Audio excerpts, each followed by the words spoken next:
بسم اللہ الرحمن الرحیم۔ میرا نام محمد اجمل ہے اور آج سے ہم مطالعہ پاکستان یعنی پاکستان اسٹڈی آج سے میں پڑھاؤں گا۔ تو ہمارا سبجیکٹ جو ہے وہ پاک اسٹڈی ہے۔ اچھا، مطالعہ پاکستان میں اگر ہم دیکھیں تو ہم پاکستان کے بارے میں پڑھتے ہیں اور اس کتاب کے جو مین کانٹینٹس ہیں تو وہ ہمارے پاس ہے کہ نظریہ پاکستان کا تاریخی پس منظر، تحریک پاکستان، قیام پاکستان، پاکستان میں اسلامی نظام کے نفاذ کی کوششیں، عرض پاکستان کا نظام تعلیم، پاکستان اور مسلم دنیا۔ اچھا، اس سبجیکٹ کو سمجھنے کے لیے اور آسان بنانے کے لیے اس سبجیکٹ میں ہمارے پاس دو حصے ہیں، ایک پری انڈیپینڈنس اور ایک ہے پوسٹ انڈیپینڈنس، یعنی پاکستان سے پہلے کی تاریخ اور پاکستان بننے کی تاریخ۔ اس میں ہم یہ دو حصے پڑھیں گے۔ تو یہ سب شروع کرنے سے پہلے، لیکچر شروع کرنے سے پہلے ہم جانتے ہیں اس سبجیکٹ کے بارے میں کہ پاکستان کس طرح جو ہے وہ وجود میں آیا، کون سے نظریے کی بنیاد پر وجود میں آیا، اور اسی طرح نظریے کے بارے میں ہم پڑھتے ہیں۔ صحیح ہے؟ تو ہمارا جو پہلا چیپٹر ہے یا پہلا جو باب ہے وہ ہمارا ہے نظریہ پاکستان۔ تو پہلے ہم نظریے کے بارے میں جانتے ہیں کہ نظریہ ہمارے پاس کیا ہے۔ نظریے کے معنی اور مفہوم کو پہلے ہم پڑھتے ہیں۔ تو نظریے کا مفہوم اور معنی، صحیح ہے۔ لفظ آئیڈیالوجی سب سے پہلے فرانس کے انقلاب کے درمیان ایک شخص ٹیسٹل ٹریسی نے استعمال کیا، جس کا مطلب خیالات اور تصورات ہے۔ اس لیے ہم کہہ سکتے ہیں کہ نظریہ پاکستان کسی قوم کے خیالات اور تصورات کا نام ہے۔ اچھا، دوسری تعریف اس کی یہ ہے کہ نظریے کی تعریف، نظریے کی مندرجہ بالا مفہوم کی روح سے نظریہ کی تعریف کچھ یوں کی جا سکتی ہے کہ کسی قوم یا لوگوں کے کسی گروپ کے وہ خیالات و تصورات یا عقائد جو کسی معاشرتی یا سیاسی نظام کے بارے میں ہو، نظریہ کہلاتا ہے۔ ہر انسان کی زندگی کا کوئی نہ کوئی مقصد ہوتا ہے اور اس مقصد کے حصول کے لیے وہ اپنی عقل، سوچ اور فکر کے مطابق لائحہ عمل طے کر کے زندگی گزارتا ہے۔ اور ہر قوم کا بھی ایک اجتماعی مقصد ہوتا ہے جس کے حصول کے لیے وہ قوم اپنی اجتماعی سوچ اور فکر کو بروکار لا کر مستقبل کا لائحہ عمل طے کرتی ہے۔ اس اجتماعی سوچ و فکر یا خیالات و تصورات کو اس قوم کا نظریہ کہلایا جاتا ہے۔ اچھا، تو یہاں پر ہم نے پڑھا کہ نظریہ، اس کا ارتقاء کہاں سے ہوا، یعنی نظریہ کا جو لفظ ہے وہ کہاں سے نکلا ہے۔ صحیح ہے۔ پھر ہم نے پڑھا کہ نظریے کی تعریف، تو نظریے کی تعریف یہ ہے کہ جس طرح ایک زندگی گزارنے کے ہمارے پاس مختلف قسم کے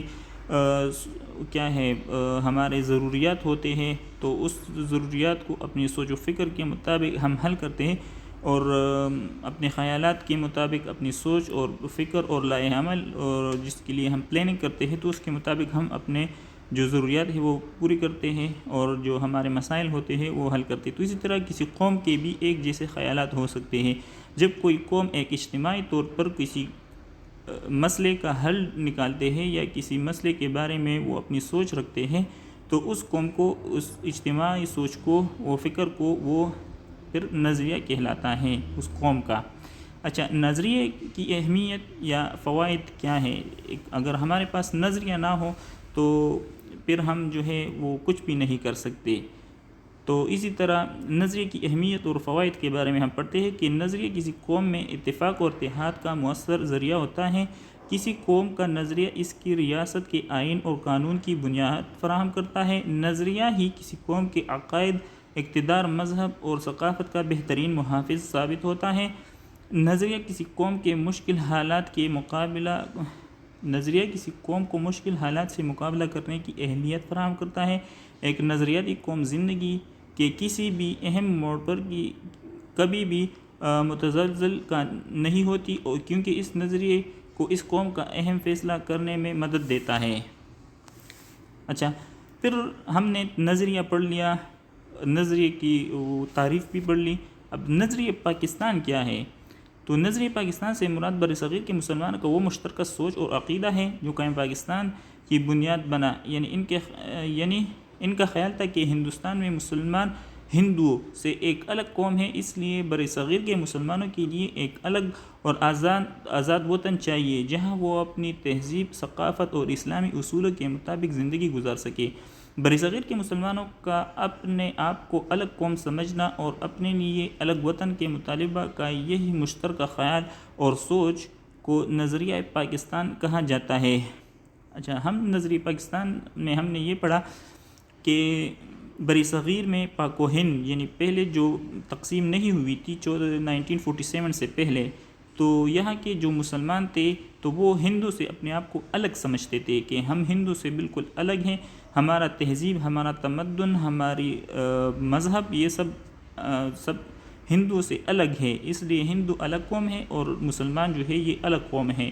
تو یہ سارے مسلمانوں کی ایک جیسے نظریات، ایک جیسے خیالات تھے، اس لیے یہی جو ہے کہ مسلمانوں نے اپنے لیے ایک الگ آزاد وطن ریاست بنانے کا خیال ان کو آیا کہ ہم چونکہ ہمارا تہذیب، ہمارا تمدن سب کچھ الگ ہے ہندو سے، اس لیے ہمیں اپنا ایک الگ وطن بھی چاہیے کہ جہاں پر ہم اپنی سوچ، افکار اور مذہب کے مطابق اپنی زندگی گزار سکیں۔ اچھا، نظریہ پاکستان اور دو قومی نظریہ۔ اب نظریہ پاکستان اور دو قومی نظریہ، اس کو ہم پڑھتے ہیں۔ نظریہ پاکستان کی بنیاد دراصل دو قومی نظریے پر رکھی گئی ہے، جو کہ سب سے پہلے سر سید احمد خان نے پیش کیا تھا۔ سر سید احمد خان شروع میں ہندو مسلم اتحاد کے حامی تھے، لیکن بعد میں ہندوؤں کے مسلم دشمن عزائم کا جائزہ لینے کے بعد آپ اس نتیجے پر پہنچے کہ ہندو اور مسلمان دو الگ الگ قومیں ہیں جن کی تاریخ، ثقافت، مذہب، روایات، رسم و رواج، عقائد اور سب کچھ مختلف ہے۔ یہی دو نظریہ بعد میں نظریہ پاکستان کی شکل میں سامنے آیا، جس کی بنیاد پر پاکستان کا قیام ممکن ہوا۔ اچھا، تو شروع میں سر سید احمد خان جو تھے وہ یہی سمجھتے تھے کہ یہ ہندو اور مسلم جو ہے ان کو ایک ساتھ ہی رہنا چاہیے، اور جو ہندوستان میں رہتے ہیں تو بس یہی جو ہے وہ ہندوستانی ہیں، یعنی وہ اس کے حامی نہیں تھے۔ لیکن بعد میں ان کو پتہ چلا جب ہندوؤں نے مسلمانوں کے ساتھ بہت بڑی زیادتی کی اور مسلمانوں کے لیے ایک ساتھ رہنا مشکل ہو گیا تھا، اور ہندو کے معتصب رویے کی وجہ سے پھر سر سید احمد خان کی سوچ بھی بدلی اور انہوں نے کہا کہ نہیں، ایسا نہیں ہے، بلکہ ہندوستان میں دو الگ قومیں جو ہے وہ آباد ہے، ایک ہندو ہے، ایک مسلم ہے، اور ہندو اور مسلم کی آپس میں بہت زیادہ اختلافات ہیں، مذہب کی اختلافات، رسم و رواج اور ثقافت، معاشرت، یہ سب کچھ ایک دوسرے سے بہت زیادہ مختلف ہے۔ اس لیے مسلمان جو ہے وہ اپنے دین اور مذہب اور معاشرت اور روایات اس کے مطابق اگر زندگی گزارنا ہے تو ان کے لیے ایک الگ قوم چاہیے، کیونکہ ان دونوں میں بہت زیادہ اختلاف ہے۔ اگر ایک مسلمان جو ہے وہ اپنے دین پر عمل کرتے ہوئے کسی گائے کو ذبح کرتے ہیں تو یہ ہندو کے لیے پھر بہت زیادہ مسئلہ بن جاتا ہے، اور ہندو جو ہے وہ اس گائے کو خدا سمجھتی ہے یا ماں سمجھتی ہے۔ تو اس لیے اگر مسلمان اور ہندو ایک ساتھ رہتے ہیں اور وہ اپنے مذہب اور عقیدے کے مطابق دونوں جو ہے وہ اپنے عقیدے کے مطابق زندگی گزارتے ہیں تو پھر ایک دوسرے کے لیے بہت بڑا مسئلہ بنتا ہے۔ تو اس لیے سر سید احمد خان نے سوچا اور ان کا یہ نظریہ بن گیا کہ یہاں پر دو بڑی قومیں آباد ہیں، اور اسی بنیاد پر، اسی نظریے پر جو ہے پھر نظریہ پاکستان جو ہے وہ وجود میں آیا کہ ہمارے لیے ایک الگ وطن پاکستان کی شکل میں چاہیے کہ جس میں مسلمان جو ہے وہ آزادانہ طور پر اور اپنی مذہب کے مطابق زندگی گزار سکے۔ نظریہ پاکستان اور اسلام، اس کو پڑھتے ہیں۔ نظریہ پاکستان اور اسلام لازم و ملزوم ہے، اس لیے کہ برصغیر کے مسلمانوں نے الگ وطن کا مطالبہ اس لیے کیا کہ وہ وہاں اسلامی اصولوں کے مطابق زندگی گزارنا چاہتے تھے، جبکہ متحدہ ہندوستان میں واضح ہندو اکثریت کی موجودگی میں ایسا ممکن نہ تھا۔ بلکہ اگر غور کیا جائے دو قومی نظریے کی بنیاد بھی اسلام ہی تھا، کیونکہ ہندوستان کے مسلمان اگرچہ ہندو کے ساتھ ہندوستان میں ہی رہتے تھے مگر ہندوؤں سے الگ قوم اس لیے تھی کہ وہ اسلام کے پیروکار تھے۔ اس لیے نظریہ پاکستان، نظریہ اسلام اور دو قومی نظریہ ایک ہی چیز یعنی سوچ یا عقیدے کے مختلف رخ ہیں۔ جس طرح ابھی ہم نے کہا کہ نظریہ پاکستان اور اسلام، تو پاکستان جو ہے وہ اسلام کے نام پر بنا تھا، تو اس لیے نظریہ پاکستان اور اسلام جو ہے یہ تقریباً ایک جیسے ہیں۔ اچھا، نظریہ پاکستان کی ابتدا۔ اب نظریہ پاکستان جو ہے یہ کب سے شروع ہوا؟ صحیح ہے کہ ہمارے لیے جو ہے ایک الگ قوم پاکستان کی شکل میں چاہیے۔ یہ کب سے شروع ہوا؟ اگر ہم بر صغیر میں مسلمانوں کی تاریخ پر غور کریں تو پتہ چلے گا کہ اس نظریے کی ابتدا بر صغیر میں اسلام کی آمد سے ہوتی ہے۔ 8 مارچ 1949 کو مسلم یونیورسٹی علی گڑھ میں خطاب کے دوران قائد اعظم نے فرمایا، پاکستان اسی دن وجود میں آ گیا تھا جس دن ہندوستان میں پہلا ہندو مسلمان ہوا۔ یہ اس زمانے کی بات ہے جب یہاں مسلمانوں کی حکومت ابھی قائم نہیں ہوئی تھی۔ مسلمانوں کی قومیت کی بنیاد کلمہ توحید پر ہے، وطن اور نسل پر نہیں۔ جب ہندوستان کا پہلا فرد مسلمان ہوا تو وہ پہلی قوم کا فرد نہیں رہا بلکہ ایک جداگانہ قوم کا فرد بن گیا۔ ہندوستان میں ایک نئی قوم وجود میں آ گئی۔ جب سے یہاں پر ہندوستان میں پہلا مسلمان آیا تو اسی مسلمان آنے کے ساتھ یہاں پر ایک نیا قوم آیا، کیونکہ پہلے سے جب یہاں پر جو قومیں رہتی تھی، ہندو رہتے تھے، تو ان کی سوچ، ان کی مذہب، سب روایات سب کچھ ایک جیسی تھی۔ لیکن جب ایک مسلمان آیا تو مسلمان جو ہے وہ اپنے دین اور مذہب کی بنیاد پر وہ اپنی زندگی گزارتا ہے، اور اس کو جو ہے وہ ہندوانہ رسومات کی اجازت نہیں دیتا مذہب، اس لیے مسلمان جو ہے وہ ان سب ہندو سے الگ ہے۔ تو ہندوستان میں جب بھی پہلا مسلمان آیا تو وہ ایک نئی قوم کے طور پر آیا۔ تو اس لیے ہم کہہ سکتے ہیں کہ نظریہ پاکستان کی ابتدا جو ہے وہ بالکل پہلے مسلمان کی آمد سے شروع ہوتا ہے۔ نظریہ پاکستان کا پس منظر، نظریہ پاکستان جو ہے یہ کیسے وجود میں آیا، اس کا پس منظر کیا تھا؟ تاریخ گواہ ہے کہ ہندوستان میں جو بھی قوم باہر سے آئی ہندو معاشرے میں ضم ہوتی گئی، لیکن مسلمان اقلیت میں ہونے کے باوجود صدیوں تک ہندوؤں کے ساتھ رہے، مگر اپنی قومی شناخت کو ہمیشہ برقرار رکھا۔ اگرچہ وقتاً فوقتاً اسلام اور مسلمانوں کی الگ شناخت کو ہندو معاشرے میں ضم کرنے کے لیے بھکتی، دین الہی، شودھی اور سنگٹن جیسی تحریکیں ابھری، مگر حضرت مجدد الثانی شاہ ولی اللہ سر سید احمد خان کی صورت میں مسلمانوں میں ایسے رہنما پیدا ہوئے جنہوں نے اسلام اور مسلمانوں کی الگ وجود اور شناخت کو برقرار رکھنے میں اہم کردار ادا کیا۔ 18ویں صدی عیسوی میں جب انگریزوں نے مسلمانوں کو حکومت سے بے دخل کیا اور خود ہندوستان کے حکمران بن گئے تو انہوں نے مسلمانوں کو پسماندہ رکھنے کی ہر ممکن کوشش کی تاکہ دوبارہ کہیں اقتدار پر قابض نہ ہو سکے۔ اسی دوران ہندوؤں نے اس موقع کا بھرپور فائدہ اٹھایا۔ انہوں نے مغربی تعلیم حاصل کر کے زندگی کے ہر میدان میں خوب ترقی کی۔ عددی برتری تو ہندوؤں کو پہلے سے ہی حاصل تھی، اس لیے انہوں نے 1885 میں آل انڈیا نیشنل کانگریس کے نام سے ایک سیاسی پارٹی قائم کی اور ہندوستان میں مغربی طرز جمہوریت کا مطالبہ کر کے سارے ہندوستان پر حکمرانی کے خواب دیکھنے لگے۔ کانگریس نے دعویٰ کیا کہ ہندوستان میں صرف ایک قوم آباد ہے جو ہندوستانی کہلاتی ہے، اور آل انڈیا نیشنل کانگریس اس کی نمائندہ سیاسی جماعت ہے۔ اچھا، پاکستان کا سیاسی پس منظر کچھ اس طرح ہے کہ یہاں پر جتنے بھی قومیں آباد تھی تو وہ ہندوؤں کے جو روایات ہے یا ہندو کی جو مذہب ہے اس میں وہ جو ہے وہ ضم ہوتی چلی گئی، لیکن مسلمان جب آئے تو انہوں نے اپنی شناخت کو برقرار رکھا۔ وہ ہندو کے ساتھ مل جل نہیں گئے، وہ ایک ساتھ رہتے تھے لیکن مسلمانوں کی جو الگ شناخت ہے وہ برقرار رہی۔ انہوں نے اپنے دین پر جو ہے عمل کیا اور ہندو سے بالکل الگ جو ہے وہ رہتے تھے، طرز زندگی ان کی بالکل مختلف تھی۔ وہ ایک ساتھ رہتے تھے لیکن طرز زندگی الگ تھی۔ پھر جب یہاں پر انگریز آئے تو انگریزوں نے مسلمانوں سے حکومت حاصل کی تھی، مسلمان جو ہے انہوں نے صدیوں پر یہاں پر حکومت کی تھی، تو انگریزوں نے مسلمانوں کو کمزور کرنے کے لیے تاکہ یہ دوبارہ جو ہے طاقت میں آ کر ہم سے اقتدار نہ چھین لیں انگریزوں سے اور ہندو سے، تو اس لیے انہوں نے مسلمانوں پر بہت زیادہ مظالم شروع کیے اور مسلمانوں کو پسماندہ رکھنے کی کوشش کی تاکہ یہ دوبارہ ابھر نہ سکے اور دوبارہ جو ہے اقتدار میں آنے کی کوشش نہ کرے۔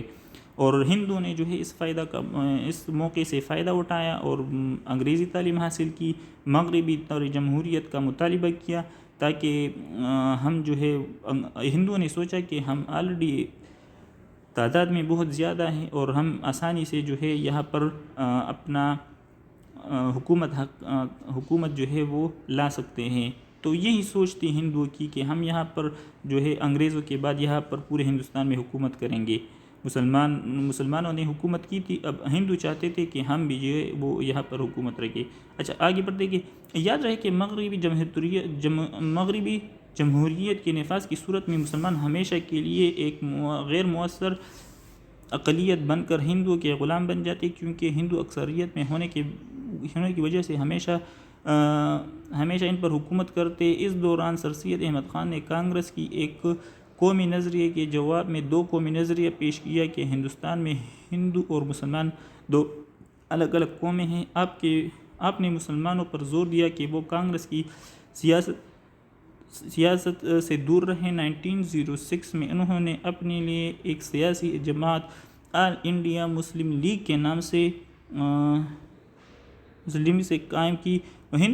متحدہ ہندوستان کے اندر اپنے جائز حقوق کا مطالبہ کیا، مگر جب تنگ نظر متعصب ہندو لیڈروں کے حکمرانوں کے تمام جائز مطالبات کو تسلیم کرنے سے انکار کیا تو مسلمانوں میں یہ احساس پیدا ہوا کہ انگریزوں کے جانے کے بعد وہ مکمل طور پر ایسے تنگ نظر ہندوؤں کے رحم و کرم پر ہوں گے جو ہندوستان سے مسلم تہذیب اور ثقافت کا خاتمہ چاہتے ہیں۔ اس لیے مسلمانوں نے 1940 میں الگ قومیت کی بنیاد پر اپنے لیے ہندوستان کے مسلم اکثریتی علاقوں پر مشتمل ایک الگ اور آزاد ریاست کا مطالبہ کیا تھا، تاکہ وہ نہ صرف اپنی تہذیب اور ثقافت کی حفاظت کر سکے بلکہ متعصب ہندو کے غلامی سے نجات حاصل کر کے اسلامی عقائد و روایات کے مطابق زندگی گزار سکے۔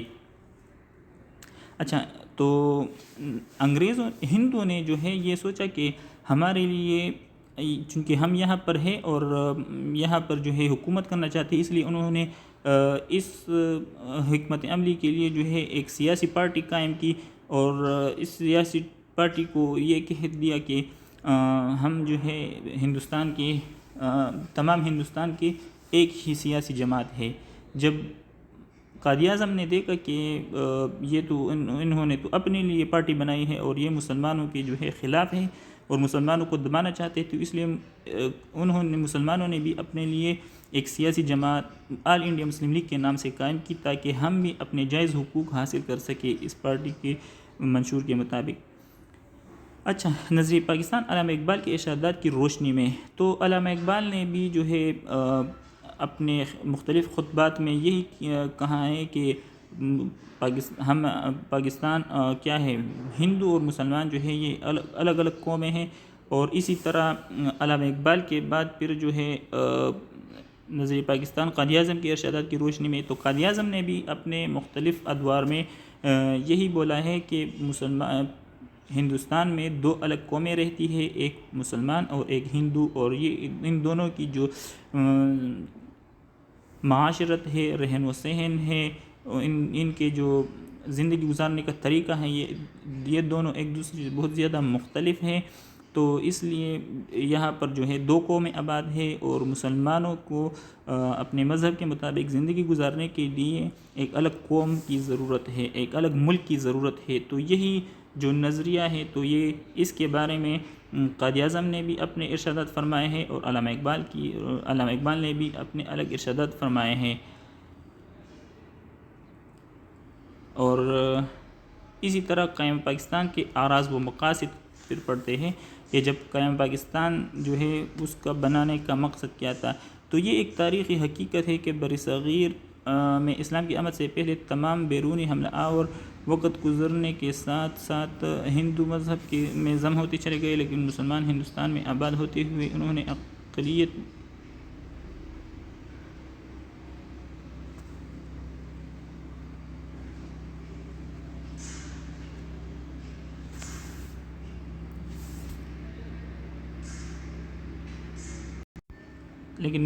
جب سے ہندوستان میں آباد ہوئے تو انہوں نے اقلیت میں ہونے کے باوجود اپنے آپ کو ہندوؤں میں مدغم ہونے سے بچایا اور ہمیشہ اپنی جداگانہ حیثیت برقرار رکھا۔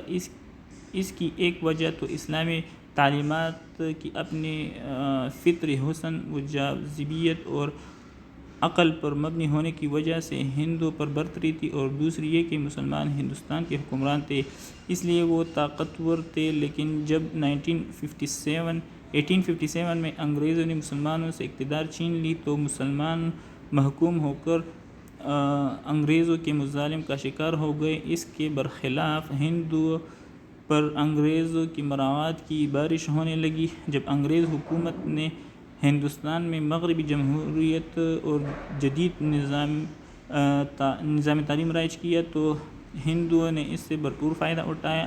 عددی برتری تو ان کو پہلے سے حاصل تھی، اب سیاسی، تعلیمی اور معاشی لحاظ سے بھی مسلمانوں سے بہت آگے بڑھ گئے اور ہندوستان پر حکمرانی کے خواب دیکھنے لگے۔ ایسے حالات میں مسلمانوں کو یہ خطرہ محسوس ہوا کہ وہ کہیں اپنی الگ شناخت نہ کھو بیٹھے، اس لیے انہوں نے اپنی اسلامی تہذیب و ثقافت کو بچانے اور اسلامی معاشرے کے قیام کے لیے ایک الگ وطن کا مطالبہ کیا، جس کے اہم محرکات مندرجہ ذیل ہیں۔ اچھا، تو اس میں ہم نے یہ پڑھا کہ انگریزوں نے جو ہے مسلمانوں سے اقتدار چھین لیا تھا، اور کیا ہے ہندو کو جو ہے وہ ہر طرح سے مناعات ملنے لگی، اور ہندو نے جو ہے وہ مغربی تعلیم جو ہے وہ حاصل کی اور پھر آگے بڑھ لی۔ اب مسلمان جو ہے انگریز بھی ان کو پیچھے رکھنا چاہتے تھے، اور ہندو بھی جو ہے وہ اس کو پیچھے رکھنا چاہتے تھے، اور ہندو جو ہے وہ ہندوستان پر حکمرانی کے خواب دیکھنے لگے۔ تو مسلمانوں نے اپنے آپ کو، اپنی سروائیول کو، اپنے آپ کو بچانے کے لیے کہ ہماری تہذیب، ہماری ثقافت، ہماری معاشرت، ہماری مذہب جو ہے اس کے مطابق ہم اپنی زندگی گزار سکے اور وہ محفوظ رہے، تو اس لیے انہوں نے یہ جو ہے مختلف کام کیے۔ ایک اسلامی معاش کا نظام، کہ یہاں پر ایک اسلامی معاش کا نظام ہو، یعنی یہاں پر معاشرے کا قیام، کہ یہاں پر ایک اسلامی معاشرہ ہو، اس لیے ہمیں ایک الگ وطن چاہیے۔ اسی طرح اسلامی جمہوریت کا نفاذ، کہ اسلام جو تصور دیتا ہے جمہوریت کا، تو اس طرز کے مطابق جو ہے یہاں پر کیا ہے ایک قانون بنایا جائے، اسلامی معاشی نظام کا قیام۔ تو اسی طرح مسلمان نے جو قیام پاکستان کا مطالبہ کیا تھا، تو اس کا پہلا مقصد یہ تھا کہ ایک اسلامی معاشرے کا قیام ہو، کہ ہم جو ہے ایک ایسا ملک ہمیں چاہیے کہ جس میں ہم اسلامی معاشرے میں کا قیام وہ ممکن ہو سکے، اور اسی کے مطابق ہم اپنی زندگی گزار سکے۔ اسی طرح اسلامی جمہوریت کا نظام، یہ بھی ان کا مقصد تھا کہ ایک اسلامی جمہوریت ہو، ایسے ملک اور ایسے سلطنت کی ہمیں ضرورت ہے، اور اسی طرح اسلامی معاشی نظام کا قیام، کہ جس میں سود وغیرہ نہ ہو، اور جس میں سارا معاشی نظام جو ہے وہ اسلامی اصولوں کے مطابق ہو، تو ایسا ملک ہمیں چاہیے۔ اسی طرح ہندو کے مغصبانہ رویے اور اس کی غلامی سے نجات، چونکہ ہندو جو ہے وہ مسلمانوں کو مغلوب رکھنا چاہتے تھے اور ان پر ظلم و ستم کرتے تھے، اور ان کو اپنے مذہب کے مطابق جو ہے وہ زندگی نہیں گزارنے دیتے تھے، اور ان پر مختلف قسم کی تحریکیں چلائی کہ جس میں مسلمانوں کو ہندو بنایا جائے۔ تو اس لیے مسلمانوں نے سوچا کہ ہم ہندو کے متعصب رویے اور ان کی غلامی سے نجات کے لیے بھی ہمیں ایک الگ وطن چاہیے۔ ایک وجوہات یہ بھی تھی۔ اچھا، اس کے علاوہ مسلم ثقافت اور تہذیب کی حفاظت کا تحفظ، تو مسلمانوں نے اس لیے بھی الگ وطن کا مطالبہ کیا تھا، قیام پاکستان کا مطالبہ کیا تھا کہ ہمیں ایک ایسے سلطنت یا ایسے ملک کی ضرورت ہے کہ جس میں ہم مسلمانوں کی اپنی ثقافت اور اپنی تہذیب جو ہے وہ محفوظ رہے اور ان کو کوئی نقصان نہ پہنچے، اور مسلمان جو ہے اپنی شناخت کو برقرار رکھ سکیں۔ اچھا، تو پھر ہمارے پاس ہے کہ دو قومی نظریہ انشاءاللہ پھر اس کو ہم نیکسٹ لیکچر میں پڑھتے ہیں۔ آج کے لیے اتنا ہی کافی، انشاءاللہ نیکسٹ لیکچر میں پھر یہیں سے شروع کرتے ہیں کہ دو قومی نظریہ۔ اچھا، دو قومی نظریہ، تو اس میں کوئی شک نہیں کہ پاکستان جو ہے یہ کئی وجوہات کی بنا پر ماضی وجود میں آیا تھا، اور یہ کیا ہے پاکستان بننے کا مقصد، یا مسلمانوں نے جو قیام پاکستان کا مطالبہ کیا تھا، تو اس کی ایک وجہ یہ بھی تھی کہ مسلمان جو ہے یہ الگ قوم ہے اور ہندو الگ قوم ہے، تو یہی جو نظریہ ہے مسلمانوں کا دو قومی نظریہ، تو اس بنا پر بھی مسلمانوں نے سوچا کہ ہم ایک الگ قوم ہے، اس لیے ہمیں ایک الگ وطن اور ایک الگ حکومت کی ضرورت ہے۔ تو یہی جو ہے یہ بھی اس میں ایک اہم کردار ادا کرتا ہے۔ مسلمانوں نے ایک اسی مقصد کے لیے بھی الگ وطن کا مطالبہ کیا تھا۔ اچھا، پھر ہمارا دوسرا باب جو ہے وہ نظریہ پاکستان کی تاریخی پس منظر ہے، تو انشاءاللہ اس کو پھر نیکسٹ کلاس میں پڑھتے ہیں۔ تب تک کے لیے اللہ حافظ۔